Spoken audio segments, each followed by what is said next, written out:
अयोध्या में भव्य श्री राम मंदिर का शिलान्यास प्रधानमंत्री नरेंद्र मोदी ने कर दिया है और अब बात निकल के आ रही है कि वो 5 एकड़ की ज़मीन जो कि कोर्ट के आदेश के बाद मुस्लिम समाज यानी कि सुन्नी सेंट्रल वक्फ बोर्ड को दी गई थी मस्जिद निर्माण के लिए, उसमें सवाल उठने लगे हैं कि आखिर वहाँ बनेगा तो बनेगा क्या।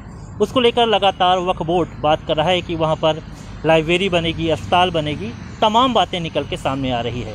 बाबर का क्या उसमें नाम रहेगा या नहीं रहेगा, इस पे भी सवाल उठ रहे हैं। कुछ तय नहीं हो पा रहा है, लेकिन मध्य प्रदेश के जबलपुर से महाकौशल के कद्दावर नेता जमा खान ने एक पत्र सुन्नी सेंट्रल वक्फ बोर्ड को लिखा है और उसमें गुजारिश की है कि ख्वाजा गरीब नवाज, APJ अब्दुल कलाम और बहुत सारे जो मुस्लिम समाज में एक सितारे रहे हैं उनके नाम पर वहाँ पर सब चीज़ें स्थापित हों, जिससे कि एक अच्छा संकेत, अच्छा संदेश मुस्लिम समाज में भी जाएगा, एक मुख्य धारा से मुस्लिम समाज जुड़ेंगे। हमारे साथ जमा खान खुद मौजूद हैं।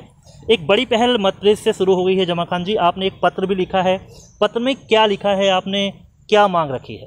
देखिए, सुन्नी सेंट्रल वक्फ बोर्ड द्वारा उस ज़मीन को एक्सेप्ट किया गया है और उसमें जो भी निर्माण हो, हमने ये मांग करी है कि उस निर्माण का जो नाम रखा जाएगा वो ऐसा रखा जाए कि आने वाले समय को, आने वाले वक्त को उससे इबरत मिले और वो कौमी एकता की मिसाल कायम हो सके। मैंने ख्वाजा मोइनुद्दीन चिश्ती रहमतुल्लाह अलैह का नाम रखने का प्रपोज़ किया है, APJ अब्दुल कलाम साहब का बोला है और खान अब्दुल गफ़्फ़ार खान साहब, मौलाना मोहम्मद अली जौहर, अशफाकुल्ला खान साहब, इन नामों से अगर रखा जाता तो मेरा ऐसा मानना था कि जो हम जिस पर्पस के लिए उस ज़मीन को लिए हैं और उसमें जो निर्माण करेंगे उसमें कौमी एकता और इत्तेहाद की खुशबू पूरे देश के अंदर फैलनी चाहिए। इस विचारधारा को लेकर मैंने ये पत्र लिखा है। बाबरी मस्जिद को लेकर जो कि लगातार बात चल रही थी मुस्लिम समाज, बाबरी मस्जिद का, अचानक बाबर का नाम अलग कर देना, ये क्या?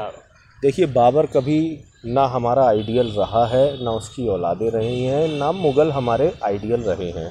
हमारे आइडियल वो लोग हैं जिन्होंने इस देश के लिए अपनी ज़िंदगी को वक्फ किया है। वैसे एक चीज़ वाज़ह तौर से निकल के सामने आती है हिंदुस्तान के इतिहास में कि जो हिंदुस्तानी कल्चर है वो सूफ़ी संतों का कल्चर रहा है, इस्लामिक पार्ट सूफ़ी संतों से जुड़ा हुआ रहा है। इसलिए मैंने इस पे ज़ोर दिया है कि ख्वाजा मोइनुद्दीन चिश्ती रहमतुल्लाह अलैह के नाम से किया जाए। और रही बात बाबर की, तो मुझे नहीं लगता कि हम बाबर की दम पे हिंदुस्तान पे हैं।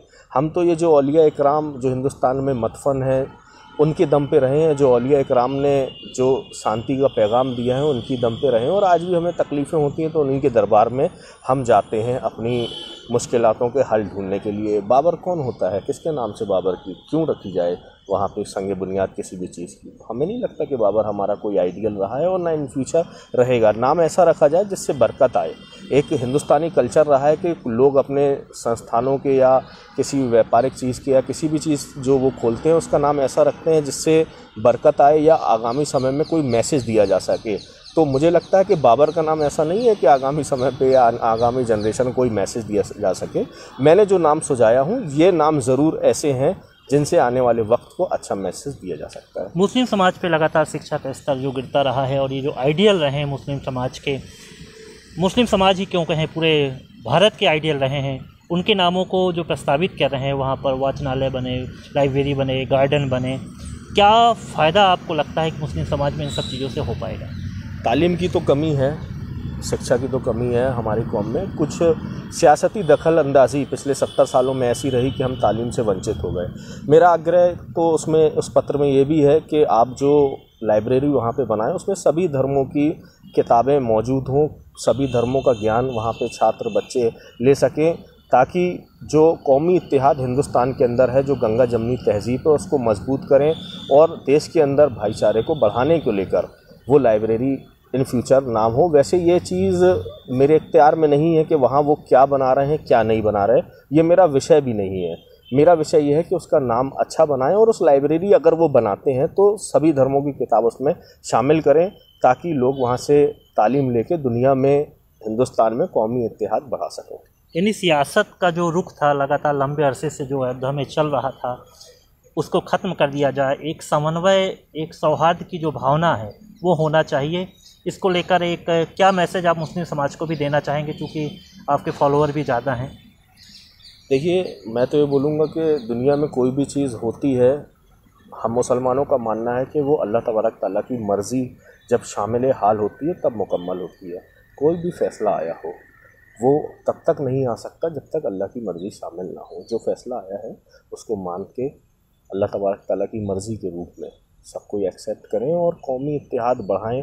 जो हमारे पुरखों ने सपन देखा था भारत को सोने की चिड़िया बनाने का, अगर हम कौमी इत्तेहाद बढ़ाते हैं, आपसी भाईचारा बढ़ाते हैं, गंगा जमनी तहज़ीब को बढ़ावा देते हैं, तो निश्चित रूप से भारत एक शक्तिशाली राष्ट्र होगा जिसमें हम सबकी भलाई होगी। एक संपन्न राष्ट्र बनेगा जिसमें हम लोगों सब कोई की मेहनत शामिल और शरीक होगी, तभी हम इस देश में खुशहाल ज़िंदगी बसर कर सकते हैं। बिल्कुल, जमा खान की ये पहल वाकई काबिल तारीफ़ इसलिए बन जाती है कि जिस तरह से उन्होंने ये बात कही है, और जो भारत के आइडियल रहे हैं, मुस्लिम समाज के आइडियल मैं कभी उनको नहीं बोलूँगा, भारत के आइडियल रहे हैं, भारतवासियों के आइडियल रहे हैं, ऐसे लोगों के नाम पर वहाँ पर जिस तरह से वाचनालय बन जाए, वहाँ पर अस्पताल बन जाए, उससे कहीं ना कहीं एक मैसेज बढ़ा जाता है और जो कौम पे सवाल उठने लगते हैं वो भी एक बहुत ही बेहतरीन मैसेज वहाँ पर तैयार हो सकता है। अब देखने वाली बात होगी कि सुन्नी सेंट्रल वक्फ बोर्ड इस पद पर क्या अमल लेता है, किन नामों का चयन किया जाता है, लेकिन मध्य प्रदेश से जो ये आवाज़ बनी है वाकई एक बहुत अच्छी आवाज़ साबित हो सकती है। कैमरा पर्सन संदीप के साथ विवेक तिवारी, पंजाब केसरी टीवी, जबलपुर।